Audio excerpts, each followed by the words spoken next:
আজকের বাংলা সংবাদে আপনাদের স্বাগতম। আমি অনন্যা। প্রথমেই জানিয়ে দেব সংবাদ শিরোনাম। ভারত বিরোধিতার আড়ালে অন্তর্বর্তীকালীন সরকারের রাজনৈতিক ভণ্ডামি।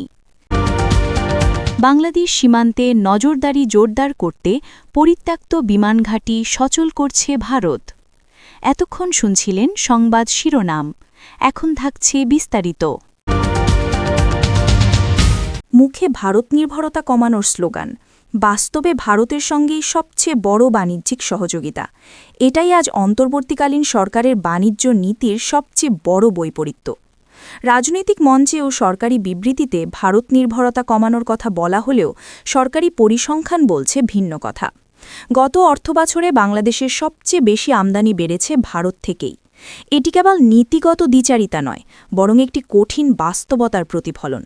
অর্থনীতি, খাদ্য নিরাপত্তা ও জ্বালানি নিরাপত্তার প্রশ্নে ভারত এখনও বাংলাদেশের সবচেয়ে নির্ভরযোগ্য বন্ধু ও কৌশলগত অংশীদার হিসেবেই টিকে আছে। রাজনৈতিক স্লোগান বনাম অর্থনৈতিক সত্য। অন্তর্বর্তীকালীন সরকার দায়িত্ব নেওয়ার পর ঘোষণা দেয়, ভারতের বদলে বিকল্প দেশ থেকে আলু, পেঁয়াজ সহ নিত্য প্রয়োজনীয় পণ্য আমদানি করা হবে।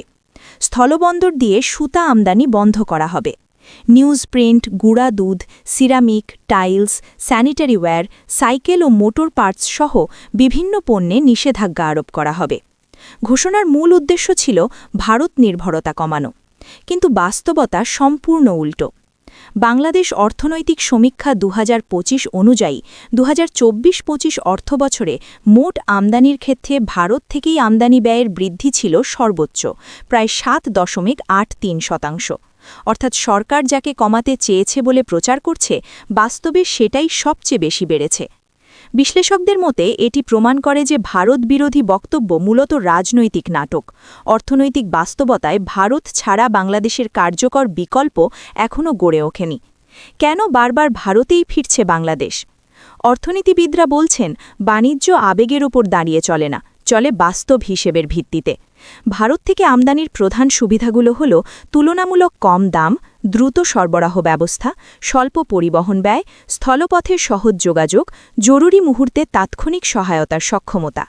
সেন্টার ফর পলিসি ডায়ালগের অধ্যাপক মুস্তাফিজুর রহমান বলেন, অর্থনীতি নিজের নিয়মে চলে, যেখানে খরচ কম ও লিড টাইম কম, ব্যবসায়ীরা সেখানেই যায়। এই বাস্তবতায় বারবার প্রমাণ হচ্ছে ভারত শুধু প্রতিবেশী দেশ নয়, বরং বাংলাদেশের সবচেয়ে বাস্তবসম্মত ও নির্ভরযোগ্য অর্থনৈতিক অংশীদার। খাদ্য ও জ্বালানি নিরাপত্তায় ভারতের ভূমিকা। খাদ্য ও জ্বালানি নিরাপত্তার ক্ষেত্রেও অন্তর্বর্তীকালীন সরকার ভারতের উপর নির্ভর করতে বাধ্য হয়েছে। সরকারি সিদ্ধান্ত অনুযায়ী খাদ্য নিরাপত্তা নিশ্চিত করতে ভারত থেকে 50,000 মেট্রিক টন চাল আমদানির অনুমোদন দেওয়া হয়েছে।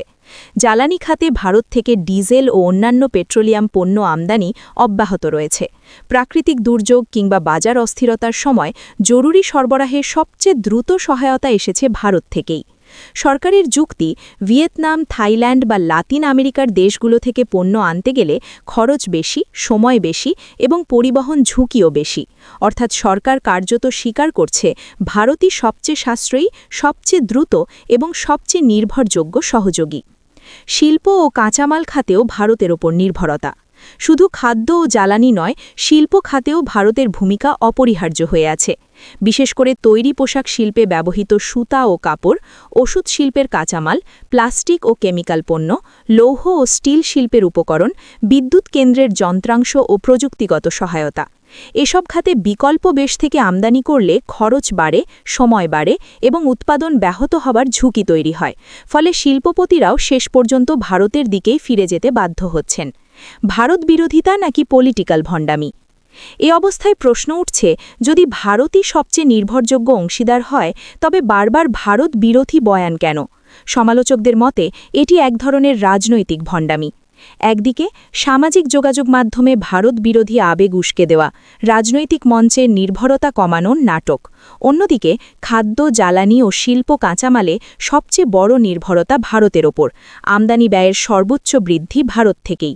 এটি দ্বিমুখী নীতি নয়, বরং জনগণকে বিভ্রান্ত করার সুস্পষ্ট কৌশল বলে মনে করছেন তারা। সত্যিটা পরিষ্কার, ভারত আমাদের শত্রু নয়, বন্ধু। যারা ভারতকে শত্রু বানিয়ে রাজনীতি করতে চায়, তারা ইচ্ছাকৃতভাবেই বাস্তবতা আড়াল করছে। বাস্তবতা হল দুর্যোগে প্রথম সাহায্যের হাত বাড়ায় ভারত, খাদ্য সংকটে দ্রুত চাল সরবরাহ করে ভারত, জ্বালানি সংকটে পাশে দাঁড়ায় ভারত, বাণিজ্যের সবচেয়ে সাশ্রয়ী ও নির্ভরযোগ্য অংশীদার ভারত। এই সহযোগিতা কোনো দয়া নয়, এটি দুই দেশের পারস্পরিক স্বার্থ, ভৌগোলিক বাস্তবতা এবং দীর্ঘদিনের বন্ধুত্বপূর্ণ সম্পর্কের স্বাভাবিক ফল। অন্তর্বর্তীকালীন সরকার মুখে বলে ভারত নির্ভরতা কমাবে, কিন্তু বাস্তবে ভারতের উপর নির্ভরতা আরও গভীরতর হচ্ছে। এতে স্পষ্ট হয় ভারত বিরোধিতা কোনো নীতি নয়, এটি রাজনৈতিক ভণ্ডামি ও জনমত বিভ্রান্ত করার কৌশল মাত্র। বাংলাদেশের বর্তমান অর্থনৈতিক বাস্তবতায় ভারত আমাদের প্রতিপক্ষ নয়, ভারত আমাদের সবচেয়ে বড় বাণিজ্যিক বন্ধু ও কৌশলগত সহযোগী। বাংলাদেশের সঙ্গে সম্পর্ক যখন সাম্প্রতিক দশকের মধ্যে সবচেয়ে নাজুক পর্যায়ে, ঠিক সেই সময় সীমান্ত নিরাপত্তা জোরদারে বড় কৌশলগত সিদ্ধান্ত নিয়েছে ভারত। দ্বিতীয় বিশ্বযুদ্ধের সময় ব্যবহৃত বাংলাদেশ সীমান্তবর্তী রাজ্যগুলোর 5টি পরিত্যক্ত বিমান ঘাঁটি বা এয়ারস্ট্রিপ পুনরায় সচল করার পরিকল্পনা গ্রহণ করেছে নয়াদিল্লি।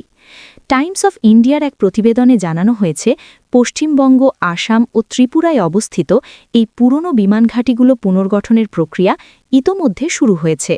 মূলত শিলিগুড়ি করিডর বা চিকেন স্নেককে ঘিরে নিরাপত্তা জোরদার করতেই এই উদ্যোগ নেওয়া হয়েছে বলে মনে করছেন প্রতিরক্ষা বিশ্লেষকেরা।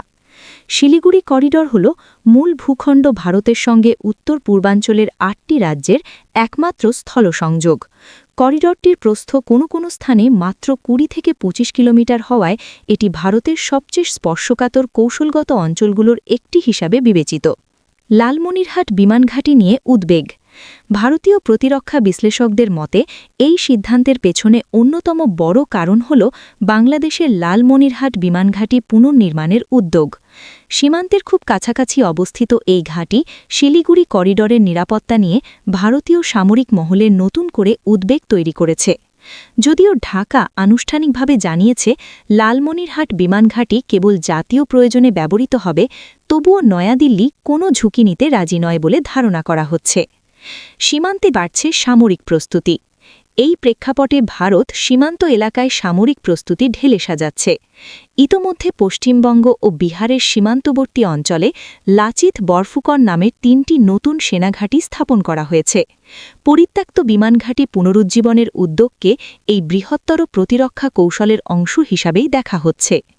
যেসব বিমানঘাঁটি পুনর্গঠন করা হচ্ছে, পরিকল্পনা অনুযায়ী যেসব বিমানঘাঁটি বা এয়ারস্ট্রিপ সংস্কার করা হবে সেগুলো হল পশ্চিমবঙ্গের জলপাইগুড়ি জেলার আমবাড়ি ও পাঙা, দক্ষিণ দিনাজপুরের বালুরঘাট, মালদহের ঝালঝালিয়া এবং আসামের ধুবড়ি। এর আগে কোচবিহার ও আসামের রূপসী বিমানবন্দর সফলভাবে সচল করা হয়েছে, যা জরুরি সামরিক অপারেশনে ভারতীয় বিমানবাহিনীর সক্ষমতা বাড়িয়েছে। জরুরি ব্যবহারের উপযোগী করা হবে। প্রতিবেদনে বলা হয়েছে, বর্তমানে এয়ারপোর্টস অ্যাথরিটি অফ ইন্ডিয়া এসব বিমানক্ষেত্রের দায়িত্ব রাজ্য সরকারের হাতে তুলে দিয়েছে। নাম প্রকাশে অনিচ্ছুক এক কর্মকর্তা জানান, জরুরি পরিস্থিতিতে দ্রুত সেনা মোতায়েন, রসদ সরবরাহ কিংবা উদ্ধার অভিযানের জন্য এসব রানওয়ে প্রস্তুত রাখা হবে।